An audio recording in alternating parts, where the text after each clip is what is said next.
Physics chapter विद्युत आवेश तथा क्षेत्र के अंतर्गत कुछ महत्वपूर्ण टॉपिक पे आज चर्चा करेंगे। जैसे पहला टॉपिक है कूलाम का नियम। कूलाम का नियम क्या कहता है, ये महत्वपूर्ण टॉपिक है। लगातार बोर्ड में क्वेश्चन पूछे जाते रहते हैं उससे।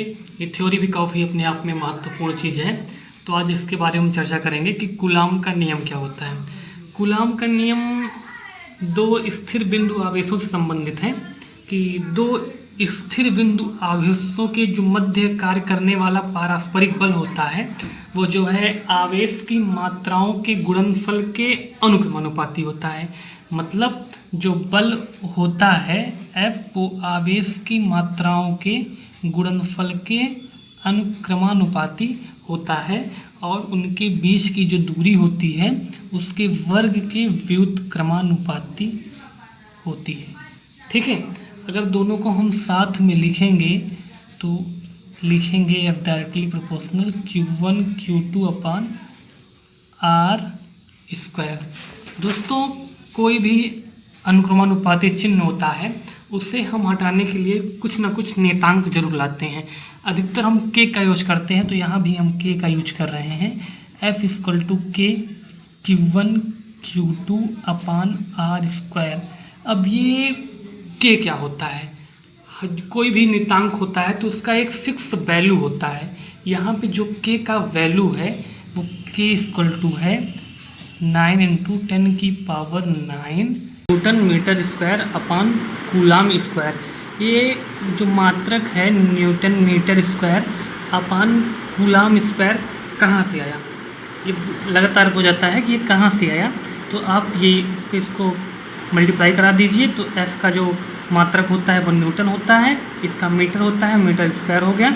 यहाँ पे Q1 Q2 है, ये कूलाम स्क्वायर हो गया। ठीक है, आइए अपना अगला टॉपिक देखते हैं। वैद्युत क्षेत्र है। वैद्युत क्षेत्र क्या होता है? वैद्युत क्षेत्र अगर हम कोई आवेश लें, किसी आवेश अथवा आवेशित समुदाय के चारों ओर का वह क्षेत्र जिसमें उपस्थित कोई अन्य आवेश आकर्षण बल अथवा प्रतिकर्षण बल का अनुभव करता है, वैद्युत क्षेत्र कहलाता है। मान लीजिए कोई +Q आवेश है, इसके चारों ओर का वह क्षेत्र, कहीं भी कोई क्षेत्र ले लें कि कोई और आवेश, मान लीजिए यहाँ कोई और आवेश रख दें, तो इसके कारण जो ये आकर्षण बल अथवा प्रतिकर्षण बल का अनुभव करेगा उसे हम वैद्युत क्षेत्र कहते हैं। आगे आते हैं अपने तीसरे टॉपिक पे, परीक्षण आवेश। दोस्तों परीक्षण आवेश क्या होता है?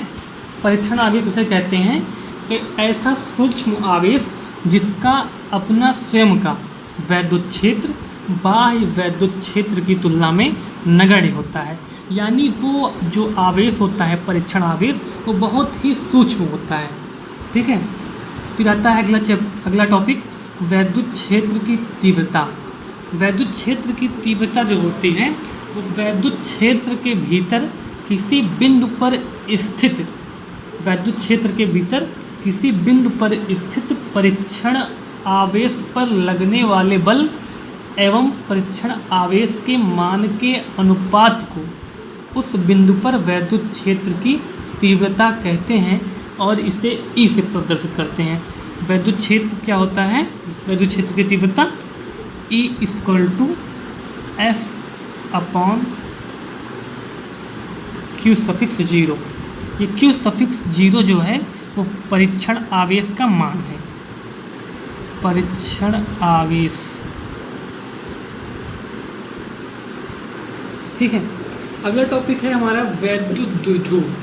वैद्युत द्विध्रुव ये बहुत ही इम्पोर्टेंट टॉपिक है दोस्तों, इसे आप ध्यान में रखिएगा। वैद्युत द्विध्रुव जो होता है, वैद्युत द्विध्रुव एक ऐसा सिस्टम होता है, एक ऐसा निकाय होता है जिसमें दो परिमाण में समान, मतलब उनकी लंबाइयाँ समान होंगी लेकिन वे विपरीत आवेश वाले होंगे और एक दूसरे से अल्प दूरी पर भी स्थित होंगे। जैसे एक आवेश मैंने ले लिया -Q और एक आवेश ले लिया +Q। इसका भी परिमाण Q है, इसका भी परिमाण Q है, दोनों का परिमाण दोस्तों बराबर है। ये -Q है और ये +Q है। ठीक है, ये हमारा वैद्युत द्विध्रुव है और इसके जो बीच की दूरी ली जाती है वो 2L ले लेते हैं हम, ठीक है। अब अगला टॉपिक आता है इससे संबंधित कि वैद्युत द्विध्रुव का द्विध्रुव आघूर्ण। वैद्युत द्विध्रुव का द्विध्रुव आघूर्ण क्या होता है?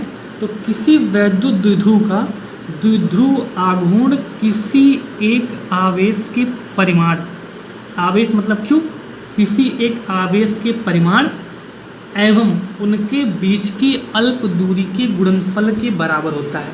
उनके बीच की अल्प दूरी यहाँ क्या है? 2L है। 2L से गुणा कर देते हैं, हो जाता है 2QL और इसे हम P से प्रदर्शित करते हैं। तो क्या हुआ? किसी वैद्युत द्विध्रुव का द्विध्रुव आघूर्ण किसी एक आवेश के परिमाण एवं दोनों आवेशों के बीच की दूरी, न्यूनतम दूरी नहीं चाहिए, जो कि होती है 2L, इसको हम P बराबर 2QL लिख देते हैं, ठीक है। द्विध्रुव आघूर्ण का मात्रक हम निकालते हैं, ठीक है। ये 2 है, इसका कोई मात्रक होना नहीं है, तो जो P का मात्रक होगा, जब हम P का मात्रक निकालेंगे वो हो जाएगा Q का मात्रक इंटू L का मात्रक, ठीक है। Q का मात्रक क्या होता है? आवेश, आवेश का मात्रक हम तो जानते ही हैं, कूलाम होता है। कूलाम हो गया, L लंबाई है, लंबाई का मात्रक मीटर, तो इसका मात्रक हो गया कूलाम मीटर। दोस्तों, मात्रक बहुत ही इम्पॉर्टेंट चीज़ होती है, इसे आप ध्यान में रखिएगा। और ये एक सदिश राशि है, जो वैद्युत द्विध्रुव है वो एक सदिश राशि है और इसकी जो दिशा होती है वो ऋण आवेश से धन आवेश की ओर होती है। इसकी दिशा ऋण आवेश से धन आवेश की ओर होती है।